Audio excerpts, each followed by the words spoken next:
Billy Glisson with Power Core 360. Today we're talking about baseball power hitting, and we're really talking about how do you increase power in your hitting. There's a big discussion out there, a big argument that's been out there for years. Is the baseball swing linear or is it rotational? Let's see if we can figure those pieces out. What I've done today is I've broken down the swing into the load, the stride, connection, what I'm calling hip turn, extension, and follow through. And then I've categorized linear pieces, linear motions, and rotational motions. And we're going to actually go through these and see if we can figure out if it's linear or if it's rotational. Let's start with the load phase. What we teach, what you've seen in our videos, is sit down into the legs so you can get the power from the legs. As we sit down into the legs and we go into our load phase, what we know, what we've told you is that we want the shoulders and hips and spine, just like we see the big league power hitters do. We see them actually rotating a little bit, right? So over on the right side, we show the load phase of the hips and the shoulders actually rotating. This is where we have to distinguish between a good swing and a bad swing. The hands, if they just follow the shoulder turn, will actually rotate behind the body. That's not what we want. We want the shoulders to turn, but we actually want the hands to go straight back. And what we talk about is taking the dot end of the knob and basically pointing that towards the catcher's face.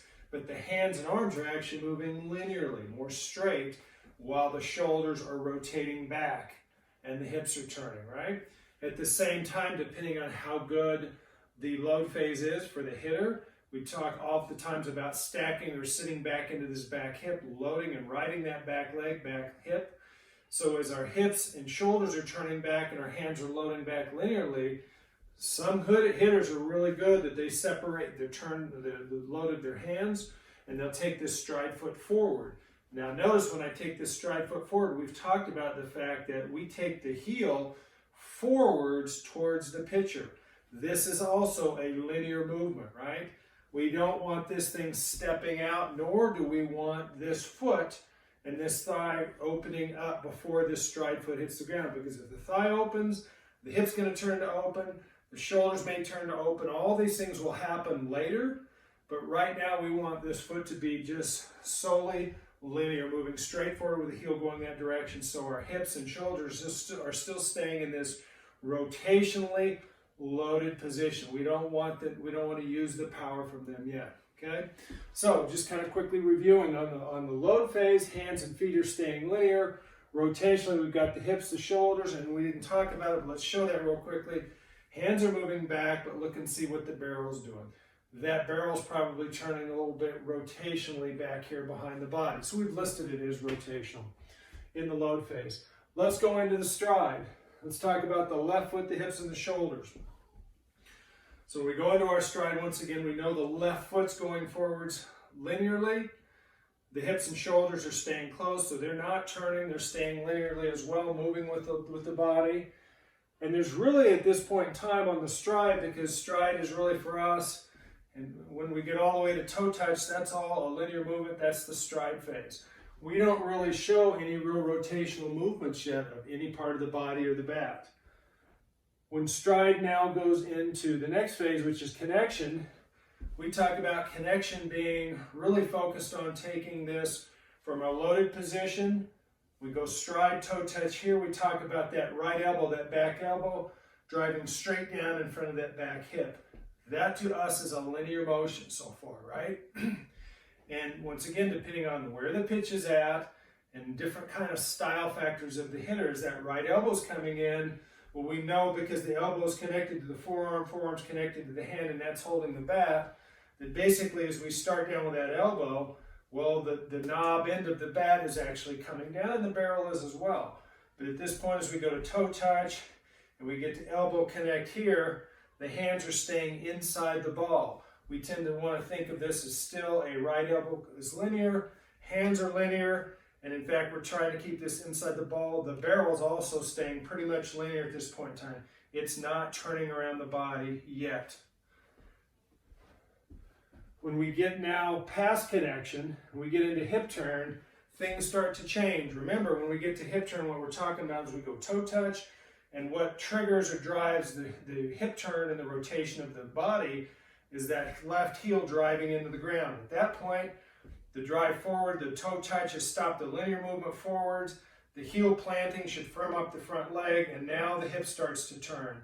The hip starts to rotate. The elbow's connected to the hip, okay? And because the elbow's connected to the hip, now as the bat goes from back here in the load phase and connect phase, and now we start to get into towards contact, now all of a sudden, our linear motion of our hands and arms are going forward, but now here comes the barrel.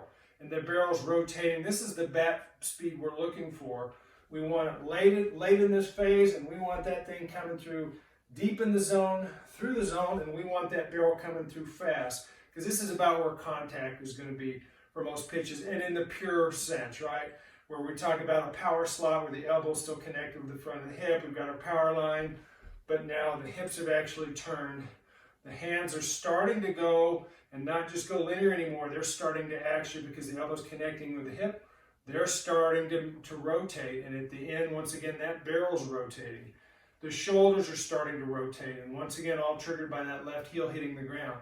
So we've taken linear movements, linear forces as we started rotation.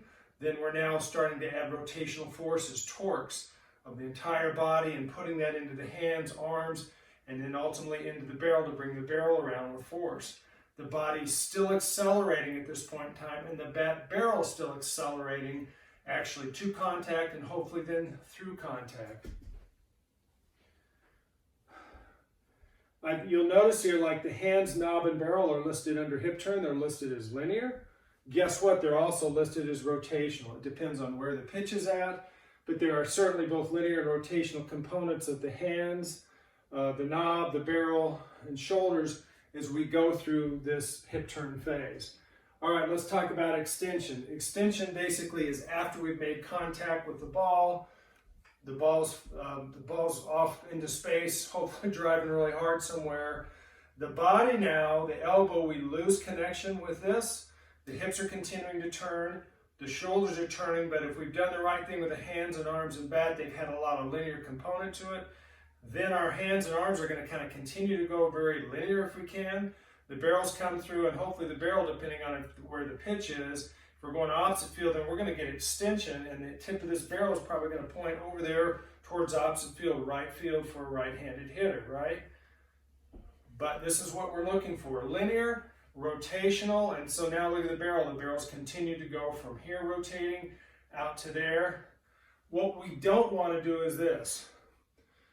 If somebody that has a purely rotational swing and doesn't have linear components to it will come down, and basically the body will turn very quickly and fast, and hips and shoulders, hands and barrel will roll through the hitting zone really fast. And you can hit with power that way.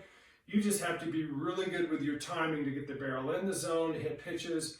And part of the issue is, part of the problem is with this, is that the barrel doesn't stay in the hitting zone, this imaginary kind of rectangle from deep in the zone out here, very long when we're purely rotational, right? The barrel's in and out of that zone, and it's, once again, it's really hard to time up the pitch and the barrel onto the ball. We like the fact that it's more forgiving, probably going to be a better hitter, not only in terms of power, but consistency and numbers-wise, if they have a lot more linear components, and then they finish as they go into extension, with the hands and arms continuing to go more linear, the barrel then extending rotationally, but staying in the hitting zone a longer period of time. We've listed in extension that the hips and shoulders and barrel, they are continuing to rotate through there. Now let's get to the follow through. Notice in the follow through, I don't have anything really listed over here in the linear. It seems like all the linear pieces as we go to follow through now, all the linear pieces are done, and everything seems to be now turning back behind the body. The hips finish their turn, the shoulders finish their turn, the hands, the arms, the bat, the barrel are all now rotating and turning behind the body.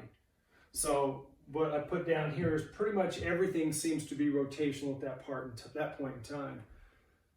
The takeaway message from all this is, in my opinion, if you're trying to be a power hitter and hit with high average, and hit the balls with pure power, you're going to be both a linear and rotational pieces. There's parts of the body, parts of the bat that are moving both linearly and rotational depending on what phase or what part of the swing you're in. So in my opinion, it's not one or the other. There's both pieces. A good hitter has to have both pieces, and you have to train both pieces. If you like this video, please like it down below. Consider subscribing to the channel. If you want further information about our products, programs, or services, go to PowerCore360.com.